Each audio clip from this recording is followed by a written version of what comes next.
ակումբների ելույթները կարծում եմ շատ լավ գիտեք, նրանք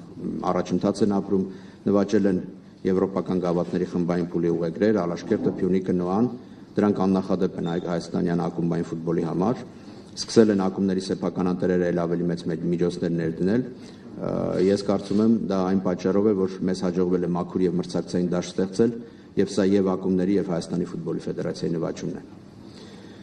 Բոլոր առումներով Հայաստանի ֆուտբոլի ֆեդերացիան աջակցում է փոքր ակումբներին, պատահական չէ, որ յուրաքանչյուր տարի առաջին խմբում նոր թիմեր են հայտնվում եւ այդ միտումը շարունակվելու է նաեւ այս տարի։ Մենք արդեն ունենք 4 աստիճան համակարգ, քանի որ Պրեմիեր լիգա եւ առաջին խմբի հետ մեկտեղ ունենք 2 սիրողական լիգա, ինչը նույնպես հայկական ֆուտբոլում երբևէ չի եղել։ Մեզ համար մեծ նվաճում է նաեւ այն, որ սիրողական լիգայի լավագույն թիմերը հանդես են գալիս գավաթի խաղարկությունում եւ երբեմն նաեւ հաջողություններ են ունենում եւ այս առումով նույնպես գոհացուցիչ է, մենք արդեն պետք է գնանք ինչ-որ մի բայ հնգաստիճան համակարգի, որը մեր նախանշված քայլերից է եւ տեսնենք երբ կարող ենք արդեն դա անել։ Նաեւ այս տարիների ընթացքում մենք վերստեղծել ենք կանանց ազգային հավաքականը 20 թվականին եւ անցկացնում ենք Հայաստանի կանանց առաջնություն 2 լիգայով։ Մանկապատանեկան մրցաշարերում վերջին տարիներին այստեղ աճը, քանակական աճը շատ կտրուկ է, մասնակից թիմերի աճը եւ ամենակարևորը, որ մեծամասամբ աճում են մարզային թիմերի քանակը։ 5 տարիների ընթացքում նաեւ հայաստանցի ֆուտբոլիստների քանակը Հայաստանի առաջնությունում կտրուկ աճ է գրանցել։ Այժմ պետք է անդրադառնամ հավաքականին, որովհետեւ բոլորը բնականաբար սպասում են գնահատականների եւ ասեմ, որ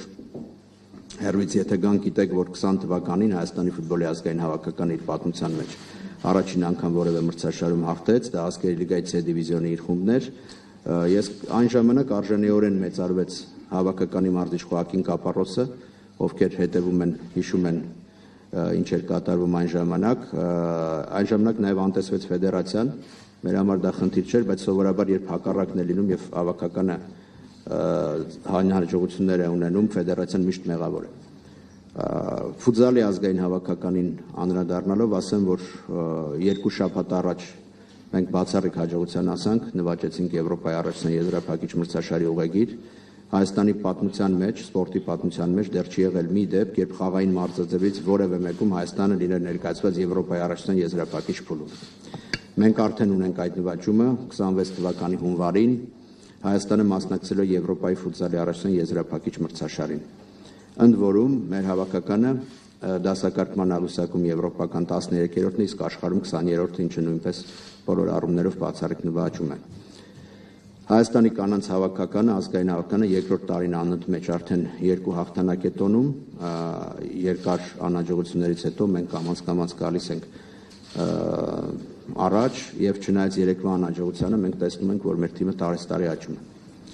Հիմա ազգային հավաքականի վերջին արդյունքների մասին եւ հատկապես Վրաստանից գրած պարտությունների մասին, այո, մենք հասկանում ենք, որ դրանք շատ ծանր պարտություններ են, խոշոր հաշվով, 2 պարտություն, հատկապես հաշվի առնելով այն փաստը, որ մինչ այդ 2 տարի մենք ոչ մի խոշոր հաշվով պարտություն չենք ունեցել եւ բոլորը ֆեդերացիայի ամբողջ անձնակազմը, ֆուտբոլիստները, մարզչական անձնակազմը շատ ծանր են տանում այս պարտությունները, շատ ավելի ծանր, քան շատերը, ովքեր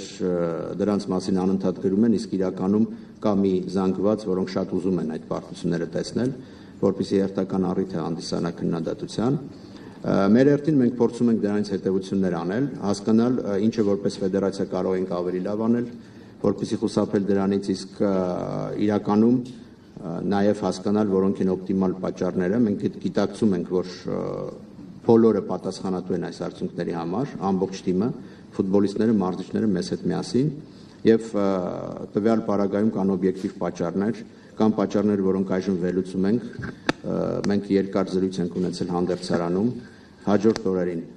ֆուտբոլիստների եւ մարզչական շտաբի հետ, հաջորդ օրերին մարզչական շտաբի հետ հանդիպել եւ քննարկել ենք խնդիրները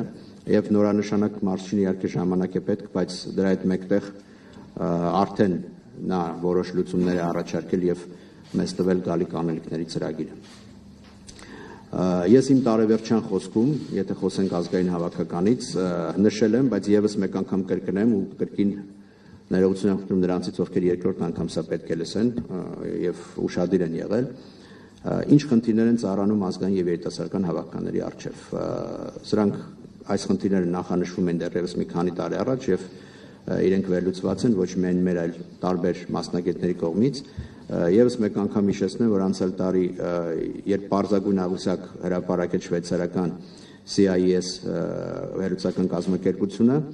համաձայն դրա Հայաստանի հավաքականում մինչև 21 տարեկան ֆուտբոլիստների քանակը կազմում էր 19.1%, 22-ից 25 տարեկան ֆուտբոլիստների քանակը 35.9%, իսկ 26-ից 29 տարեկան ֆուտբոլիստների քանակը 6.8%։ 30 անց ֆուտբոլիստների քանակը 38% է Հայաստանի հավաքականում։ Այս վերջին ցուցանիշով մենք Եվրոպայում առաջատարներից ենք, մինչև 21 տարեկանների ֆուտբոլիստների ներգրավման քանակով առաջատարներից ենք եւ ըստ մասնագետների դրանք դրական միտումներ չեն։ Մինչդեռ 26-ից 29 տարեկան ֆուտբոլիստների քանակով մեր ցուցանիշը վատագույնների եռակում է աշխարհում, մենք միայն Սամոային ենք զիջում եւ դա 6.9% է։ Այսինքն այն հիմնական տարիքը, որ պետք է կազմի յուրաքանչյուր հավաքականի կորիզը, բացակայում է մեզ մոտ, բայց ոչ թե բացակայում է, որովհետեւ մարզիչները չեն ցանկանում այդ տարիքի ֆուտբոլիստներ ընդգրկել, այլ ուղղակի այդ տարիքի ֆուտբոլիստները շատ փոքր քանակ են կազմում հայաստանցի ֆուտբոլիստների մասին է խոսքը։ Եվ համեմատության համար միշտ սիրում ենք համեմատել Վրաստանի հավաքականի հետ, ասեմ, որ այդ տարիքի ֆուտբոլիստները կորիզն են կազմում 35% մոտ Վրաստանի հավաքականում։ Արդյոք Հայաստանի հավաքականի տարբեր մարզիչներ ունեցել են այդ ֆուտբոլիստներին եւ չեն ընդգրկել հավաքականում։ Եվս մեկ անգամ ասեմ, որ ոչ, նրանք ստիպված են եղել այդ շակերտավոր, ասենք, կորուսյալ սերնդի պակասը լրացնել շատ ավելի երիտասարդ ֆուտբոլիստներով, եւ այս process-ը անընդհատ շարունակվում է վերջին 2-3 տարում։ Պետրակովը սկսել է այդ process-ը 6-7 ֆուտբոլիստ երիտասարդականից բերելով ազգային, հիմա արդեն Ջոն Վանցխիպ առաջին իսկ հավաքին 2 ֆուտբոլիստ հրավիրել է երիտասարդական հավաքականից, որոնք միացել էին ազգային թիմին, չգիտեմ հետագայում կհրավիրի թե ոչ, բայց դեռևս այդ խորությունը ապահովելու համար իսկ Հայաստանի հավաքականի հիմնական խնդիրը խորության պակասն է, որովհետև գիտենք, երբ որ մեր 2-3-4 ֆուտբոլիստ վնասվածք ունեն կամ ինչ-ինչ պատճառներով չեն մասնակցում խաղերին, մենք լուրջ խնդիրներ ենք ունենում, հատկապես եթե խոսքը վերաբերում է առաջատար ֆուտբոլիստներին։ Եվ երբ մենք խոսում ենք երիտասարդական հավաքականի նախորդ ընտրական փուլի մասին, որը մենք ձախողել ենք գնահատականներով բոլորի եւ ընդունում ենք դա, մենք պետք է ընդգծենք, որ այո, երիտասարդական հավաքականը խաղում էր իր տարիքի առանց 7 ֆուտբոլիստների եւ ստիպված էր ներքևից ներգրավել նաեւ ֆուտբոլիստներ։ Ակնհայտ է, որ եթե այդ ֆուտբոլիստները երիտասարդական լինեին, գոնե արդյունքները մի փոքր կտարբերվեին։ Նրանք տեղափոխվել են ազգային, որպեսզի այդ տարիքային բացը լրացնել, եւ մեզ դեռևս 2-3 տարի հարկավոր է, որպեսզի այսօր 18-ից 23 տարեկան ֆուտբոլիստներ լրացնեն այդ բացը եւ կազմեն հավաքականի կորիզը։ Մենք շատ երկար քննարկել ենք եւ երիտասարդական հավաքականի մարզիչ Արմեն Գյուբդավանցը մեզ ծրագիր է ներկայացրել, նախանշել է գալիք փուլի անելիքները, ըստ ծրագրվածի նաեւ կլինեն եւս մի քանի մինչեւ 21 տարեկանների հավաքականի ֆուտբոլիստ, որոնք կարող են ազգային հավաքականը համալրել։ Մենք հիմա գտնվում ենք այո բարդ եւ անցումային փուլում, սակայն բավական կանխատեսելի է, մոտավորապես իհարկե, որովհետեւ ֆուտբոլում շատ դժվար է հստակ կանխատեսում անել, բայց մենք պատկերացնում ենք ինչ կլինի 2-3 տարվա ընթացքում։ Ընդհանուր առմամբ մի փոքր խոսենք, որովհետեւ չափից դուրս շատ են, երբեք չենք անդրադառնում, երբեմն աբսուրդայնության տեսանկյունից չենք ուզում անդրադառնանք, բայց այսօր խոսենք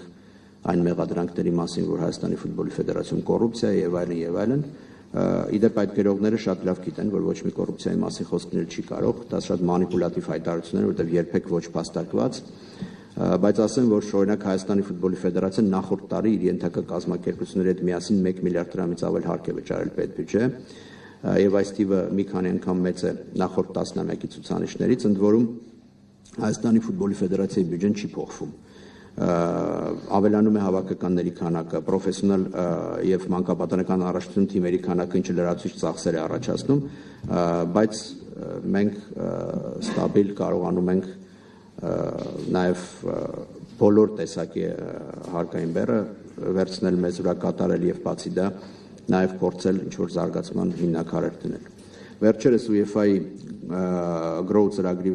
վերլուծաբանները ներկայացրել էին նաև վերլուծություն Հայաստանի էլիտ ֆուտբոլի զարգացման վերաբերյալ, համեմատելով մեզ մեր նման հնա ունեցող, բնակչություն ունեցող եւ տարածք ունեցող երկրների հետ, եւ այդ վերլուծությունը նույնպես շատ փոքր, բայց որոշակի արդյունքների աճ է կանխատեսում գալիք տարիներին եւ այս պահին էլ մենք նմանատիպ այլ ֆեդերացիաների համեմատ մի փոքր ավելի շահեկան դիրքում ենք գտնվում։ Եվ ես ասեմ, որ երբ մենք խոսում ենք արդյունքներից Հայաստանի ֆուտբոլի ֆեդերացիայի, այդ արդյունքները նախ չեն սահմանափակվում միայն ազգային հավաքականով, չնայած դա մեր կարևորագույն ֆլագմանն է եւ մենք դա գիտակցում ենք, քանի որ Հայաստանի ֆուտբոլի ֆեդերացիան պատասխանատու է բոլոր ոլորտների համար, այն ոլորտների համար, որոնք հետաքրքիր չեն գուցե այն հանրությանը, բայց այնտեղ աճը կանխատեսել եւ մենք պարտավորվածություն են զգում նաեւ գումարներ դնել այդ ոլորտներում։ Խոսքը օրինակ սահմանափակ կարողություններով մարդկանց ֆուտբոլի մասին է, խոսքը փախստականների հավաքականի մասին է, որը մասնակցում է վերջին շրջանում միջազգային մրցաշարի եւ բազմաթիվ այլ բաներ։ Եվ ամենակարևորը, ավարտելով այս ամենը, ես խոսեմ կարևորագույն նպատակի մասին, որ մենք այս տարի ունենք, որը կարող է մեզ շատ այլ տեղում դնել ֆուտբոլային քարտեզի վրա։ Մենք գնում ենք, գիտեք, Վրաստանի հետ համատեղ դեպի հայտ ենք ներկայացնում աշխարհի առաջնությունը ստանալու համար երիտասարդական 2029 թվականի։ Ես հասկանում եմ, որ կան բազմաթիվ մարդիկ, որոնք կցանկանային, որ սա ձախողվեր, բայց սա եւ երկրի համար, եւ հայկական ֆուտբոլի համար մեծագույն նվաճում կլինի, որովհետեւ մենք կարողանանք ներգրավել նոր միջոցների ենթակառուցվածքները ավելացնելու ճանապարհին, իսկ դա չափազանց կարևոր է, որովհետեւ որքան էլ մենք խոսում ենք ենթակառուցվածքների ավելացման մասին, մենք կարող ենք շատ հստակ ասել, որ մենք դեռ մեծ պակաս ունենք ենթակառուցվածքների, եւ ես պատահական չէ, որ նշեցի, որ ակումբները վերջերս շատ մեծ սկսել են արդեն ներդրումներ կատարել եւ դա շատ մեծ աջակցություն կբերի նաեւ մեզ ֆուտբոլի զարգացման տեսանկյունից։ Աշխարհի առաջնության որոշումը կայացվելու է այս տարի FIFA-ի կողմից։ Մենք հույս ունենք, որ մենք կստանանք աշխարհի առաջնությունը մեր գործընկերների Վրաստանի ֆուտբոլի ֆեդերացիայի հետ եւ որից հետո ավելի մանրամասն կներկայացնենք ինչ ծրագրեր են կանելու, ինչ ենթակառուցվածքներ են ավելացվելու եւ ինչպես ենք պատրաստվում նաեւ ֆուտբոլային տեսանկյունից մոտենալ այդ աշխարհի առաջնությանը։ Ես շնորհակալ եմ, պատրաստ ենք պատասխանել հարցերի ըստ ոլորտի, որովհետեւ նաև գլխավոր քարտուղար եւ փոխնախագահ կլինեն դեպքեր, երբ իրենց ոլորտներով կպատասխանեն հարցերի։